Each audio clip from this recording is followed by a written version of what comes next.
Post Toasties, the heap good cornflakes, is proud to present Gunsmoke.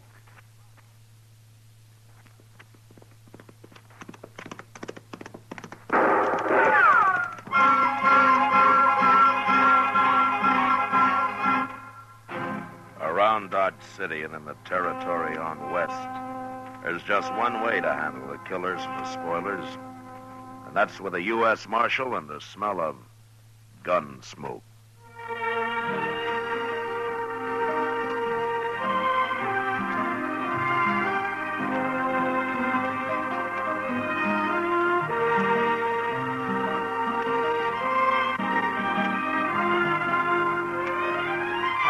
Gunsmoke, the story of the violence that moved west with young America. The story of a man who moved with it. Matt Dillon, United States Marshal.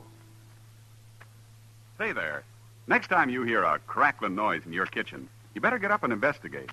Maybe somebody just couldn't wait for his breakfast of crackling crisp Post Toasties. And that's a treat you shouldn't miss. Post Toasties, you know, are the heap good cornflakes. Why, after one taste, I'll bet anything you'll agree with me. Post Toasties is just the best thing that's happened to corn since the Indians discovered it. There's nothing quite like sweet kernel corn flavor when it's toasted right in. Toasted into crisp, fresh cornflakes. Man, oh man, that's Post Toasties. Heap good cornflakes. Better try 'em. And now, Gunsmoke, starring William Conrad.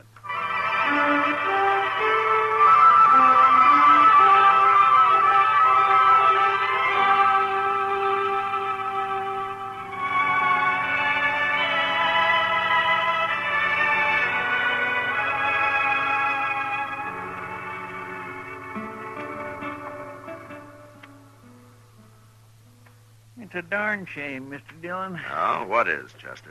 Well, before long it'll be too cold to set out here of an evening. Winter's too cold, summer's too hot. How do you like spring, Chester? Oh, spring's all right, up here. But I remember back in Waco, we all got the ague every spring. Terrible fever. Makes a man feel like a harp with 1,000 strings. Yeah, I know, I've had it. That stage is mighty late tonight. It sure is. You know, my ma had a theory we'd be immune if we ate 3 hard-boiled eggs on Good Friday.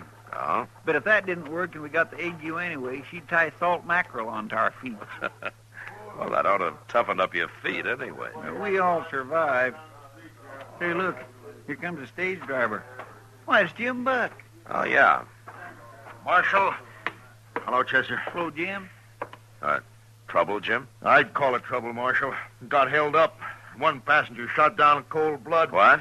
You're the meanest thing I ever saw. Where'd this happen? Other side of Wagon Bed Springs, between there and Jesse Dagget's. Dagget's? He runs the stage station out there near the Colorado line. And I got a mighty strong feeling Jesse Dagget's in on this, Marshal. What makes you think so, Jim? He knew I was carrying gold. After we'd laid over an hour or so at the station, I seen Dagget talking to a man who just rode in. Cussed-looking a gunman as you'd want. Well, then what happened? The fellow rode off. Left before we did. Was alone? Yeah, just him, with his face covered. He never said a word. He took the strong box and robbed the passengers. And then he got on his horse and turned around and shot one of them right through the head. Why would a man do that, Marshal? I don't understand. Well, maybe he just likes to kill, Jim. But I'll go back with you tomorrow. Maybe we can find out.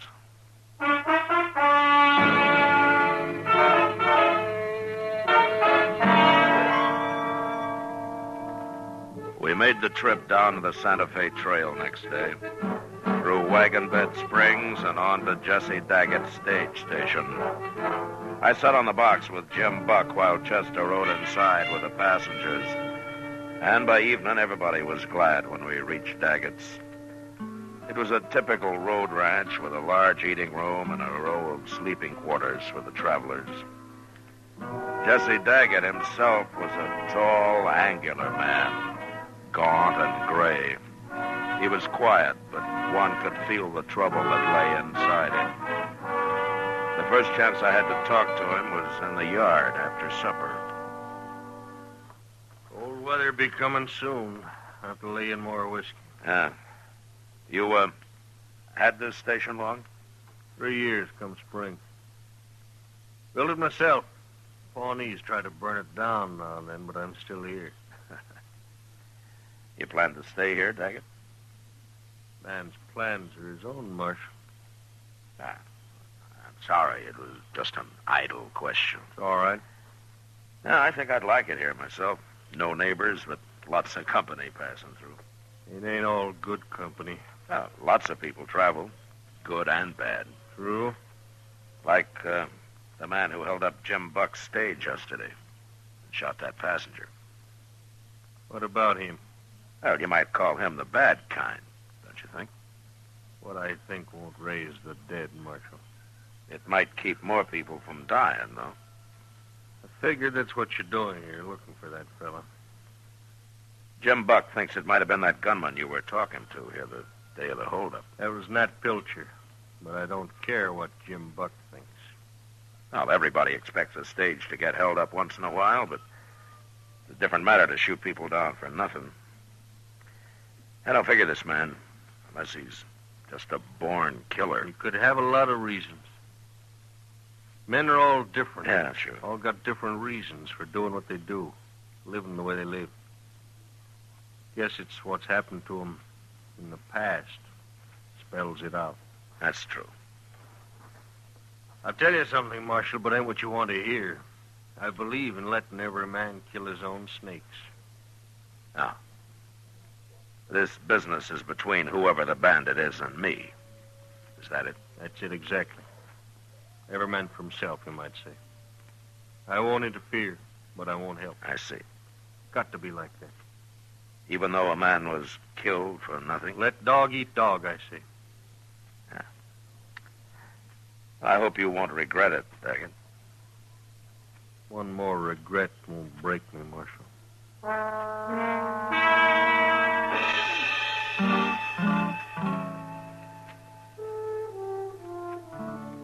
Trying to get anything out of Jesse Dagget was hopeless. But I still couldn't agree with Jim Buck that he was partners with the road agent. Dagget somehow wasn't that kind of man. Anyway, there was nothing to do but wait and let things happen. 2 days passed while Chester and I sat in the eating room and played two-handed stud. Now we got mighty restless. Late afternoon of the second day, however, Jim Buck drove back with his stage. The travelers came in first, went to their rooms, and then Jim came over to say hello. I wish I had a job like yours. Nothing to do but sit around, play cards, drink whiskey. Well, we do a lot of thinking, Jim. That's what makes up for it. You do, huh? Well, you done any about finding Jesse Daggett's friend? Nat Pilcher? Well, if we did find him, Jim, we couldn't prove anything. No, neither could I guess. But you might just shoot him for luck. You're too suspicious, Jim. He was probably just some cowboy riding through. Maybe. There's another pilgrim for supper. Hey, where's Daggett, anyway? Well, he went outside just after you pulled in. Didn't you see him? I was busy with the horses. And I still got work to do. I'll see you at supper. You know, that's a hard life, driving a stage, Mr. Dillon. I don't think I'd want to do that. Well, you might give it a try first, Chester. Wait a minute. I heard there was a marshal here. Yeah, that's right. What can I do for you? Me? You can't do nothing for me, Marshal. No? Well, then what do you want? I just wanted to see what a marshal looks like.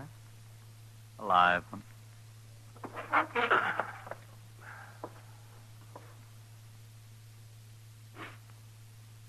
Satisfied? Sure. Then get out of here. You're touchy, Marshal. Real touchy. But I don't aim to start no trouble. I want to come in to say hello. Friendly like. What's your name? Pilcher. Nat Pilcher. I thought so. Sure. I'm a friend of Jesse Daggett's. An old friend. Where do you live, Pilcher? You got a job around here? I'm a cowboy, Marshal. Know anybody needs a good hand? Oh, what do you do besides ride? Funny. You ask that. Is it? You being a lawman, dear. Ever hear of Charlie Hall, sheriff over in New Mexico? I have. They say Clay Allison shot him. That's what they say, Marshal. But I know for a fact it wasn't Clay. Nice meeting you, Marshal. See you later.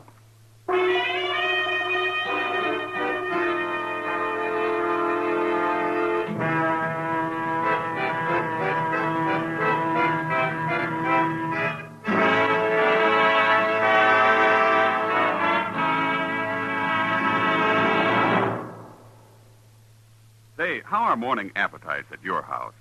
Well, if they're pretty drowsy, here's a real good way to wake 'em up. Set a bowl full of Post Toasties, the heap good cornflakes, at everybody's place. Just watch your folks take notice when they see how crisp Post Toasties are. And wait till they taste that sweet kernel corn-flavored toasted in.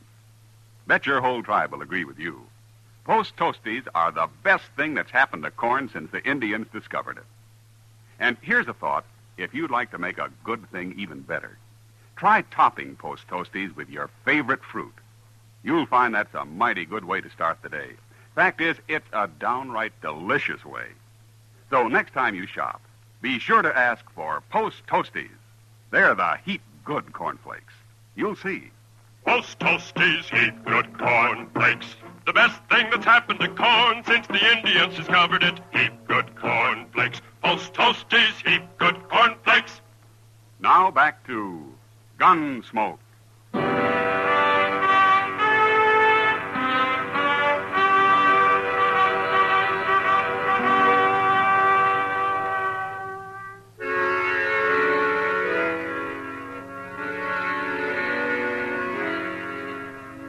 Jesse Dagget's stage station lay on the prairie miles from anywhere. It would be an easy thing for a man like Nat Pilcher to ride in long enough to check on a stagecoach and the value of its cargo, and then ride up the road a few miles and wait for it. But I still didn't believe Dagget was in on the deal, even though he and Pilcher had obviously known each other somewhere before. The next morning at dawn, Jim Buck loaded his passengers aboard and pulled out. Dagget and I stood there and watched the little cloud of dust as it moved up the Santa Fe Trail toward Wagon Bed Springs. Make Dodge tonight, and he'll be back here tomorrow. I met your friend Nat Pilcher last night, Dagget. Pilcher rode out before supper. Yeah, I know. Seems like he only came in to tell me what a hard case he is. To warn me about it. Didn't have much effect. You're still here. You don't think I scare that easy. You're all right, Marshal. Things will work out here without you. Dagget, I don't know what's going on down here, and if I'm meddling in your affairs, I'm sorry, but a stage has been robbed and a man's been killed, and that makes it my affair, too. I want to thank you for not thinking I got anything to do with all that, Marshal. Well, I wasn't sure at first, but I am now. Even so, I'm not going back to Dodge without a man. No, I suppose you won't. Well, let's go inside. Sure. You, ought to plant some trees there, Dagget. It'd sure improve the place. Not enough water. I'll dig for it, then. You'll never get a woman to come out here and marry you unless you've at least got some trees. How's that? There's no offense. I was just remarking that women like things growing around the place. Let's say I meant it generally.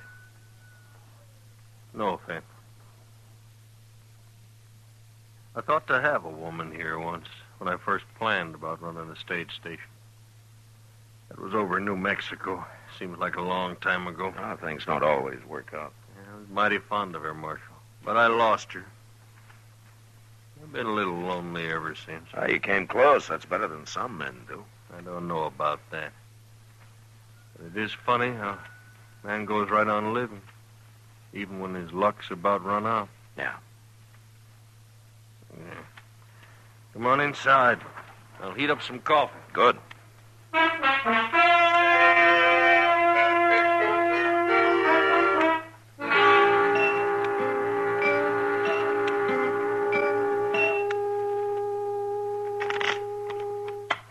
Cut him, Chester.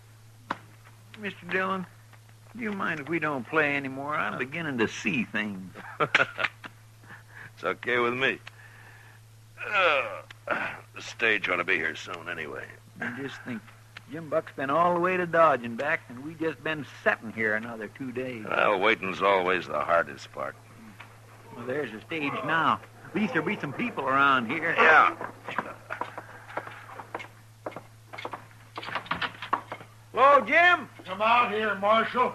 What? More trouble, Jim? You stop me again, Marshal. By heaven, I'm going after him now if you don't. Take a look in the coach here. Why? What's the woman? Is she dead, Jim? Of course, she's dead. She's got a bullet in her. Where are your other passengers? There ain't any. She's the only one this trip. Look at her, Marshal. He killed her. And there's some blood soaking through your jacket, Jim. You hit bad? In the shoulder. Knocked me off the box. I wasn't going to stop at all, and then he just rode up and put a bullet in her and rode off. Never said a word. You think it was Pilcher? Well, let's ask Jesse Dagget here who it was. No. Take a look in the coach, Dagget. Take a good look.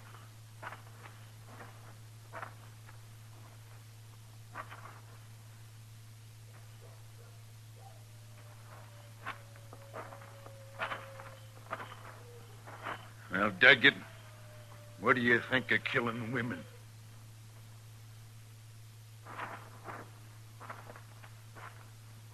Look at him, Marshal. I told you. Did you ever see a guiltier-looking man? You're wrong, Jim. Doesn't even make sense. Well, he didn't do it. No.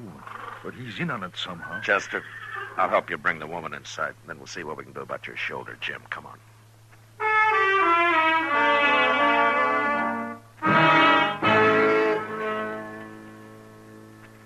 It doesn't make sense. None at all. But I figured it would soon. And after I did what I could for Jim Buck's shoulder, Chester and I buried the woman. Put a cross over her grave. We'd find out later who she was. The rest of the night, we took turns watching for a move from Jesse Dagget. And sure enough, an hour before dawn, he saddled up and rode out into the prairie. We let him get a little start and then took a couple of his horses and followed him.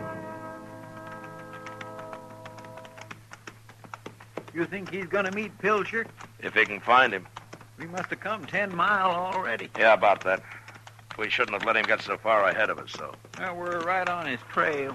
Yeah, I know. Hey, what's that up there? Huh? Look. What's the man? Yeah, come on. Come on.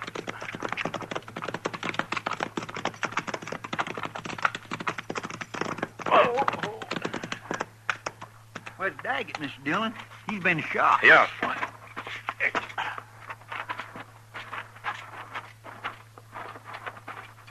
You followed me, Marshal. How bad are you hurt, Dagget? Pretty bad. Pilcher? I'd have killed him, but my gun didn't go off, and he got me easy then. No luck left at all, right?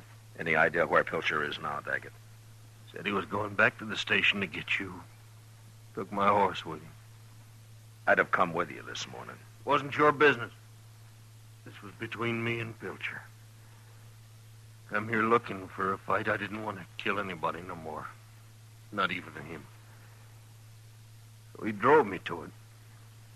Finally, that woman yesterday. Knew I couldn't stand that.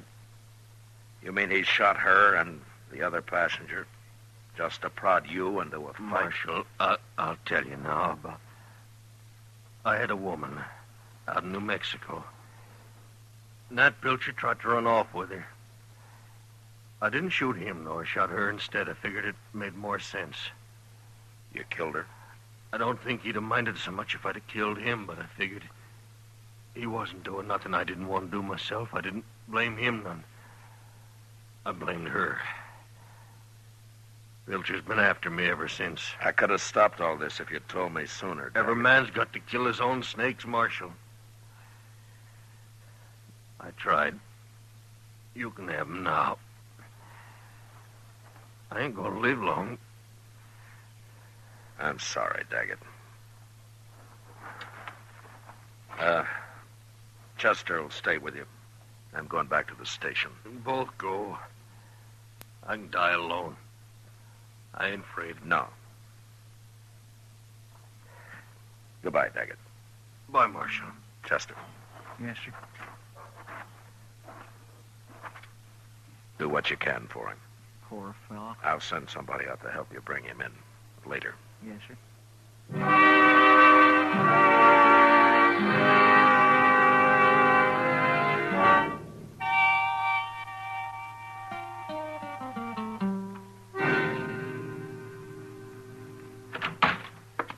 That's about time you got here, Marshal. Where's Pilcher, Jim? Out back, looking for whiskey. Where's everybody else? It's been a busy morning. How's your shoulder? It hurts. I gotta get up to Dodge somehow and see it. Morning, Marshal. Oh. Hello, Pilcher. You been riding? So have you.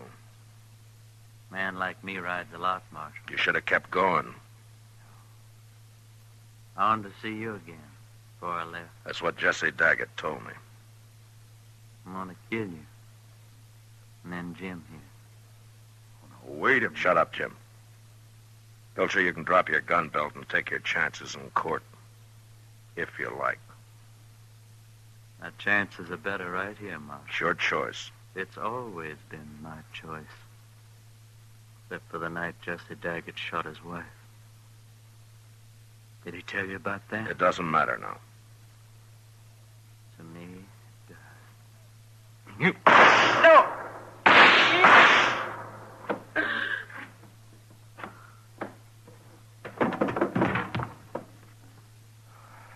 You killed him, Marshal. Yeah. You hit... No. What's this all about, anyway? A woman. Jim, I'm going to hitch up the stage and drive you into Dodge. Yeah. I'd be grateful for that, Marshal. We'll have to go out of our way some. Huh? Why? Daggett's luck ran all the way out this morning, that's why.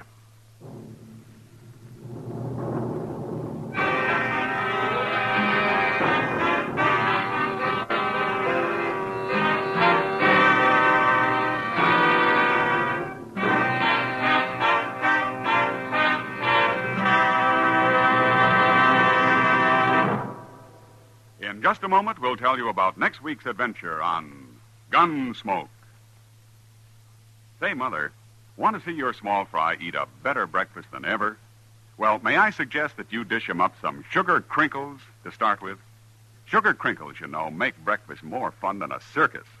Sugar crinkles is the sugar rice treat that's just right sweet.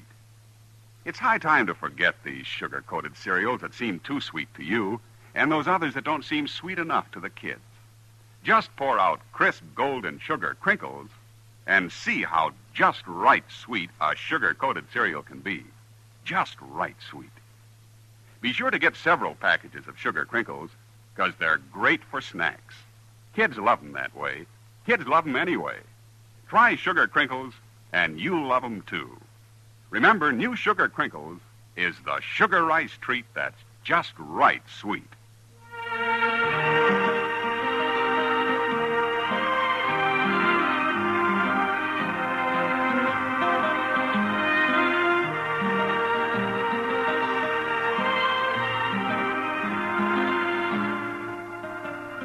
Gunsmoke, under the direction of Norman MacDonald, stars William Conrad as Matt Dillon, U.S. Marshal. Tonight's story was specially written for Gunsmoke by John Meston, with music composed and conducted by Rex Corey. Featured in the cast were Jack Edwards, Lawrence Dobkin, and John Daner. Parley Bear is Chester. Ken Peters speaking. Our freedom to worship God is a precious national heritage. Attend the church or synagogue of your choice with your family and support it actively. Light your children's life with faith.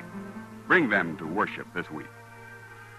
Join us again next week as Matt Dillon, U.S. Marshal, tracks a renegade during his fight to bring law and order out of the wild violence of the West in Gunsmoke.